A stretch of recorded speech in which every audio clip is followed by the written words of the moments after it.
mysteries. And when I gotta be quiet, the voice kind of self regulates itself. But that's the thing. There's before the verbalization, the conceptualization, and the digitalization of things, the energies of the body and of the earth and of the universe, there's a self managing, self maintenance system with different polarities of individual, same intelligence that have their own niche polarities that are organizing and managing, how we reach some type of recuperation. It's like your body has its own intelligence in how it manages it to stay recuperated, and the intelligence of the body and how it manages to stay recuperated, we don't understand that intelligence. We have to keep on par, we have to keep up with certain quote unquote tasks and quote esoterically, so we could maintain some type of recuperation. Because if we don't maintain those tasks, then the body's intelligence, it will quote unquote go against itself, end quote. And then once we're in this state of less recuperation, there's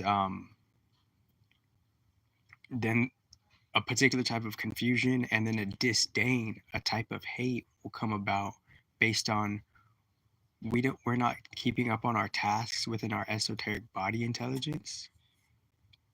And since we're not keeping on task with our esoteric body intelligence, we could fall out of the maintenance of recuperation of just a standard like state of being of health. So not to get too long-winded, but within all of like the mini blogs I've wrote down, there is one in particular I wrote down, like probably like, doesn't necessarily matter when, but I answered the question to me what it means, like what really is love. And I can't remember the whole like summary of that, but something along the lines is, because obviously it's all these words, they just get thrown around like a beach ball at like a graduation party. It's just like it's not necessarily like the understanding is not necessarily concrete. Maybe I'll pop this open because my voice is getting a little weird. um so there's a fine line between love and hate, and the fine line between love and hate is everything we say, it's like we're playing something of like an instrument. If we play the wrong tune, a certain audience is going to hear it and they're going to feel an energetic disdain, and their human is going to interpret it as something of a hate. So within that something of a hate, it's up to the musician to retune the instrument, play the right melody, so it could go out of the parameter and the perimeter of the energy area of hate, and it needs to play a new tune so it could cross that line and go back into love. But the thing is, we have a misunderstanding of what love. We don't even know what love is. And somewhere in the future, I'm like, I'll go back to to I guess Facebook, what it was. I'll go back to the mini summary I wrote like years ago, because like I have like like the compilations. I'm just like I'm just flowing with everything, first of all. But there's this summary I did a long time ago, like what really is love, because we all have this misunderstanding of what love is. We don't even necessarily know what love is. I think love is it's some type of inner self fulfillment of a completion, some type of self fulfillment of a liberty, some type of self fulfillment of an understanding, some type of self fulfillment of, you know, being whole within yourself, doing what you feel you could do, reciprocating with the people that feels good to reciprocate, and having that equal exchange of common reciprocation.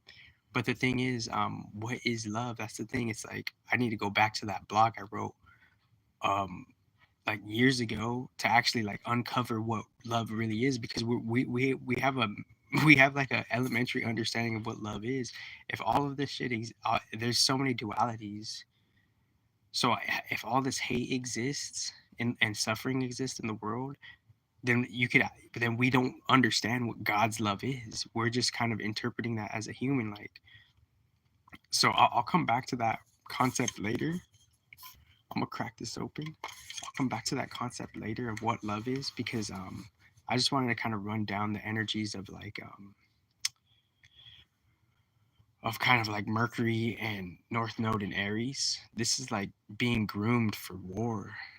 This is being groomed for like the battlefield. This is being groomed and getting your esoteric one too to actually fight for wherever you're destined to fight, and no judgment and no comparison, no competition. Just kind of like why you have the destiny path that you have, and just being like groomed for Mercury and North Node and Aries, just kind of being like ready for like um just kind of being ready for like whatever's like about it, whatever's gonna happen in the future. So within like the body intelligence on an unconscious level, it's more or less responding to these energies, and we're adapting and evolving on a more or less unconscious to conscious level to how the planets are inhabiting a certain field, and they're kind of pulling and pushing from where they're at what they want as their energy agenda to be fulfilled. So it's like Mercury and Aries. This is like kind of like kind of grooming yourself for like war, And another note on war is there was another point I wanted to make on war. Let me crack this open real quick. Let's see what's good.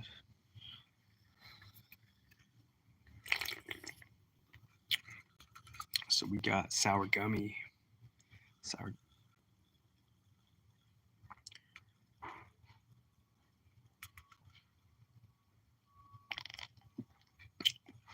So it's like the family of darkness. The family of darkness is not necessarily bad. It's not necessarily good. It's an energy, and how that energy gets expressed, that's just the experiment of things, because simultaneously the big three, the energy of darkness, the energy of light, and the energy of secret balance, they all simultaneously intermingle and intermix, and they're simultaneously individuated. So it's like the family of darkness, not good, not bad. The family of darkness is Rudra, and his heir is Murugan, and um Murugan is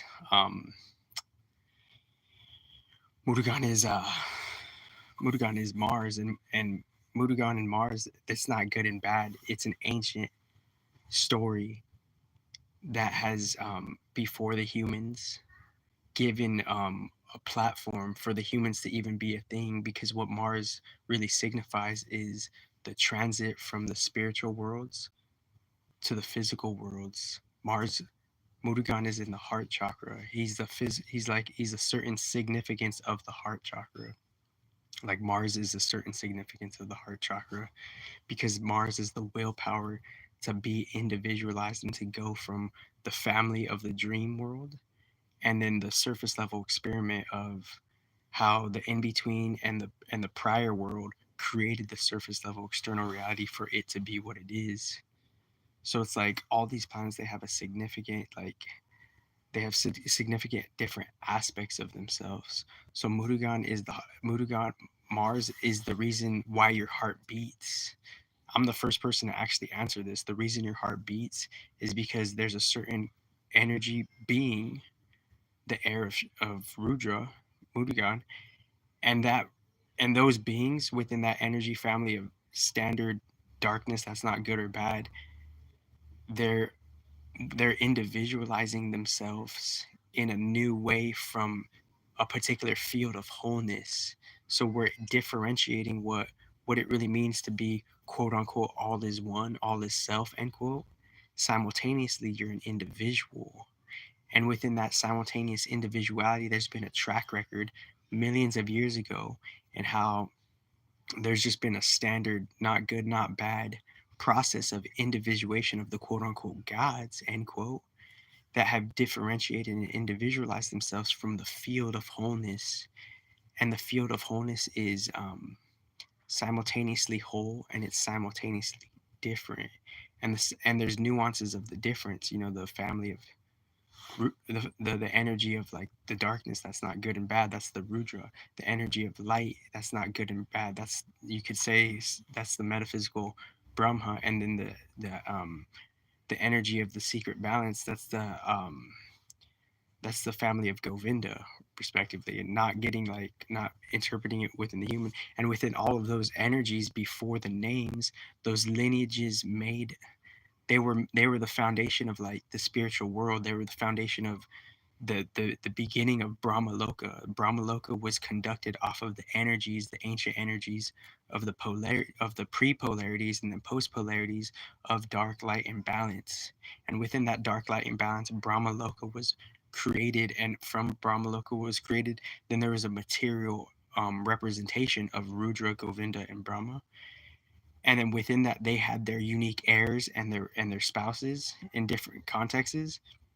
And within that, um the heir of Rudra, Murugan, he was specialized in being a unique individuality within the field of within the field of quote unquote darkness, end quote. And within the field of quote unquote darkness, anything could happen, anything was at play, anything, like everything was allowed pretty much. From a standpoint of not good and bad, it was just to find individualization. It was just to find, to be first of, to be you, how to be the first of you. And how to be the first of you, there's a transit of evolution.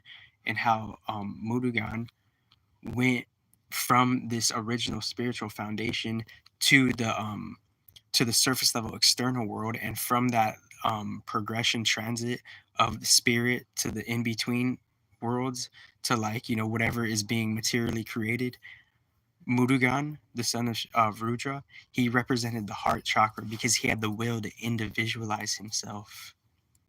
And as he had the will to individualize himself, he eventually he was signified and identified with, to express, to be the self, to be the crown, to be the crown of individualization. So it's like, so within the surface level refined creation, you could say it was something of like Venus, Sun, and Mars. And then the things that orbit around Venus, Sun, and Mars casually, mind you, were Mercury and Saturn, kind of like, you know, the ordainers and the analyzers of how, you know, the system and the program kept running. And then around those five were just like, you know, everything else interplaying with, you know, the standard surface level creation for what it was. And that standard surface level creation, what it was still being fed by the other energies, the other celestial beings. So there's one more point I wanted to add with um with mercenaries. But we kind of, our body's intelligence, human is off of that, whether it knows or not. It's like a new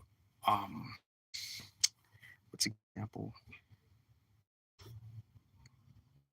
It's like, yeah. So sorry, there was some technical difficulties there. So within all of that, we're misunderstanding the celestial being. Oh, I'm having some technical difficulties. The celestial beings, they've already accomplished what the humans wish to accomplish, because they signified the trial in which they already are kind of upholding, and the human beings are resetting to go to that ideal. they're trying to go to that they're trying to go to that principle and that ideal of what we're going back to, and quote unquote Murugan. He's seeing how we have the will to individualize ourselves, to fight for our individuality, and that's in and out of sovereignty. So that's what even all of the wars are simply predicated off of, that is just to kind of be you, establish yourself in this field of quote unquote everything is slash chaos, because if Mars is the god of war, and Mars is kind of identifying itself in the body graph, if Mars is identifying itself in the body graph as it being in the heart chakra in different casual ways, and the heart chakra is willpower, you have the willpower to individualize yourself. So all the wars are predicated off of, like, there's just a misunderstanding of how someone is judging someone else because they're not letting them be themselves, pretty much. So I'm getting some technical difficulties right here. um so it's like I feel like if I sit right here, the internet's gonna kind of deal what the humans be. We're developing ourselves with these, these metaphysical principles.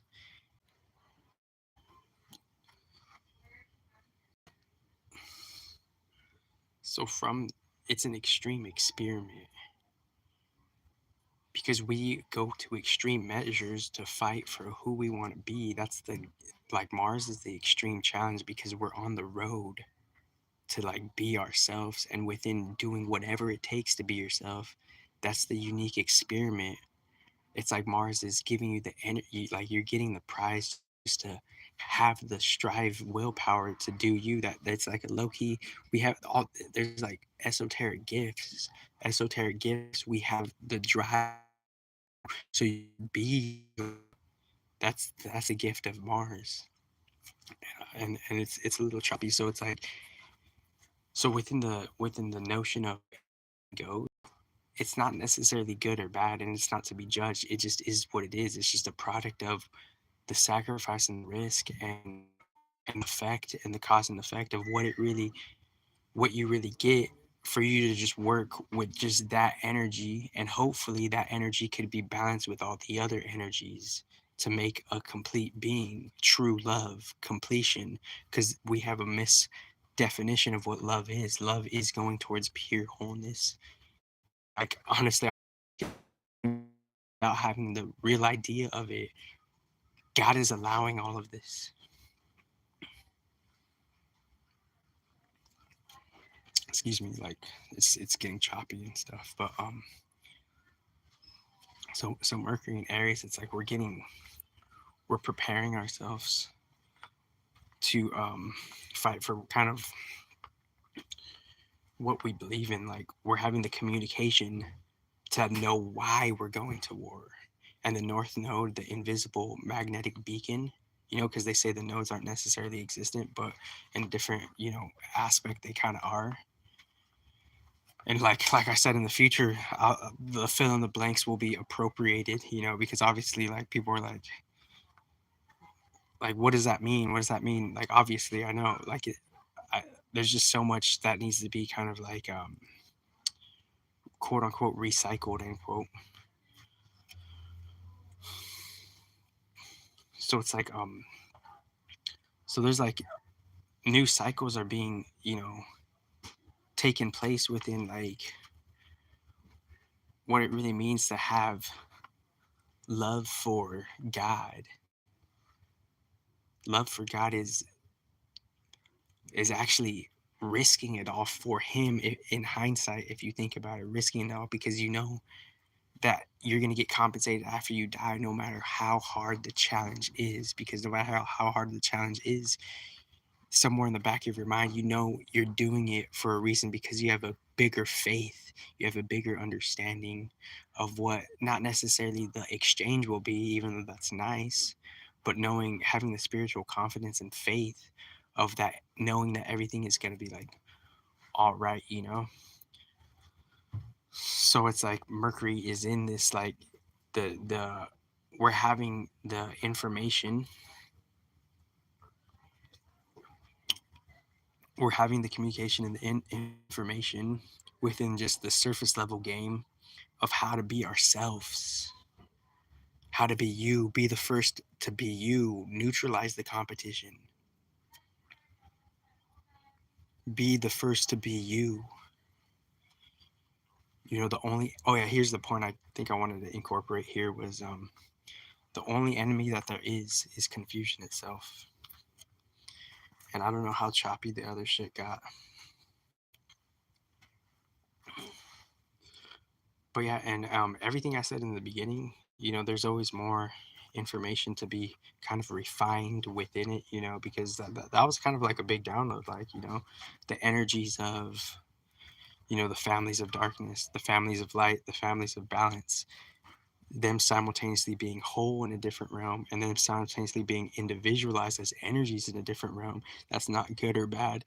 And then after that, then our individualized new perception self-defines what good and bad is, which not necessarily is true. It's a certain context of Maya.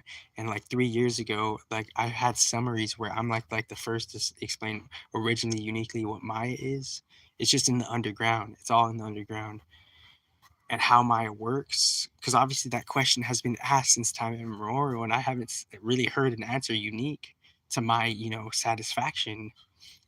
And that's why the perfect comparison comes in. When was that said uniquely? When was that introduced uniquely, neutrally? Have the best life ever.